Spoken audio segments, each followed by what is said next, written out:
வணக்கம் நேயர்களே. உருத்திராட்ச மாலை இது அறிவியலையும் தாண்டி ஒரு சமய நம்பிக்கையாகவும் சமயத்தையும் தாண்டி ஒரு அறிவியலாகவும் பார்க்கப்படுகிறது.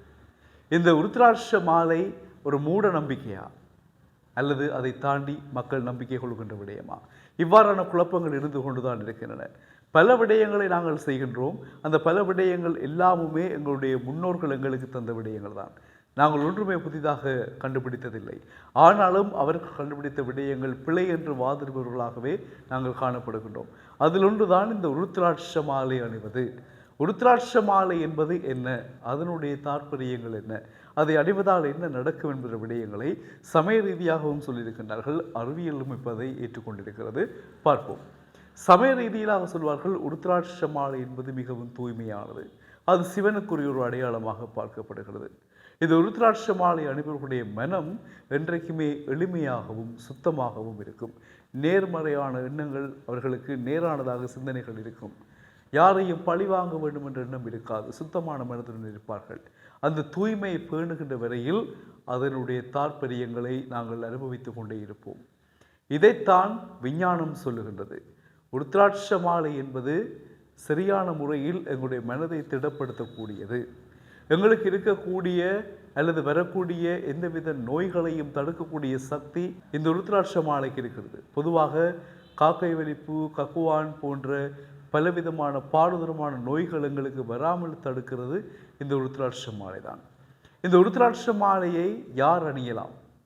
எல்லோரும் அணியலாம். எங்கெங்கே அணியக்கூடாது என்ற விடயம் இருக்கிறது.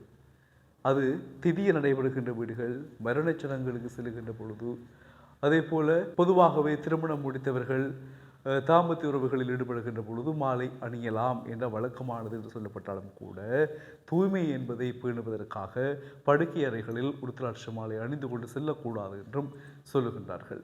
இவ்வாறு அதை மீறி நாங்கள் செய்தால் ஒரு ஆபத்து மகளுக்கு நேர்ந்துவிடப் போவதில்லை. ஆனால் உருத்திராட்ச மாலையினுடைய தூய்மை கெட்டுவிடும். அதற்கு பிறகு அது வெறும் மாலையாக இருக்குமே தவிர உருத்திராட்சத்தினுடைய ஒரு உன்னதம் அல்லது அதனுடைய ஒரு தாற்பயம், மகத்துவம் அதிலிருந்து விலகி விடுகிறது. ஒரு காரியத்தை நாங்கள் செய்கிறோம் என்றால் அதனுடைய தாற்பயங்கள் எங்களுக்கு கிடைக்க வேண்டும் என்று நாம் எண்ணுவது சிறப்பானது.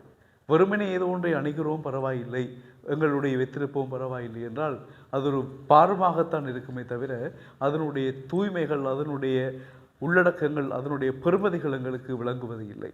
அது விளங்க வேண்டும் என்றால் உருத்திராட்ச மாலையை நாங்கள் தூய்மையாக வைத்திருக்க வேண்டும். எனவே சாதாரணமாக நாங்கள் வீதிகளில் அடைகின்ற பொழுதும் பலவிதமான நேர்மறையான எண்ணங்கள் எங்களுக்குள்ளே தோன்றும் என்று சொல்லப்படுகிறது. இவ்வாறு உருத்திராட்ச மாலையினுடைய சிறப்பை நாங்கள் பார்க்கக்கூடியதாக இருக்கிறது. இன்று ஆண்கள் பெண்கள் கூட உருத்திராட்ச மாலை அணிகின்றவர்களாக இருக்கின்றார்கள். இந்த உருத்திராட்ச மாலை கோர்க்க பயன்படுத்தப்படுகின்ற நூல்கள் கருப்பு நூலாக இருக்கக்கூடாது. சிவப்பு, மஞ்சள், வெள்ளை நூல்களில் உருத்திராட்ச மாலையை கோர்க்கலாம். கருப்பு நூலில் கோர்க்கக்கூடாது என்று சொல்லப்படுகிறது.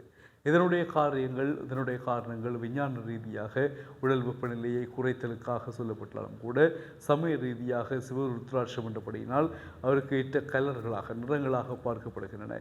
இதை நான் அடிக்கடி சொல்வதுண்டு. சமய நம்பிக்கைகள் எங்களுக்கு மக்களுக்கு முன்னர் சொல்லப்படுவதனுடைய காரணம் என்று சொன்னால், அன்று வாழ்ந்த எங்களுடைய முன்னோர்களுக்கு விஞ்ஞான ரீதியிலான விளக்கங்கள் பெரிதாக இல்லை. அதனால்தான் சமய ரீதியாக பல விடயங்கள் அவர்களுக்குள் ஊட்டப்பட்டது. அதன் பிறகு நாங்கள் படித்து அறிவியல் ரீதியான விடயங்களை நாங்கள் தெளிவிட்டவர்களாக இருக்கின்ற பொழுது எங்களுக்கு அது புரிகிறது. ரைட், இதுக்காகத்தான் இது சொல்லப்பட்டிருக்கிறது என்றதான விடயங்களை நாங்கள் பார்க்கின்றோம். ஏனென்றாலும் சாதாரணமாக பாருங்கள், ஒரு திருமணம் முடித்து வருகின்ற பொழுது அல்லது வீட்டுக்கு போய் வெளியே போய் நாங்கள் மீண்டும் வீட்டுக்கு வருகின்ற பொழுது கால்களை கழுவி சிறுவலை ஆரத்தி எல்லாம் எடுப்போம் இல்லையா?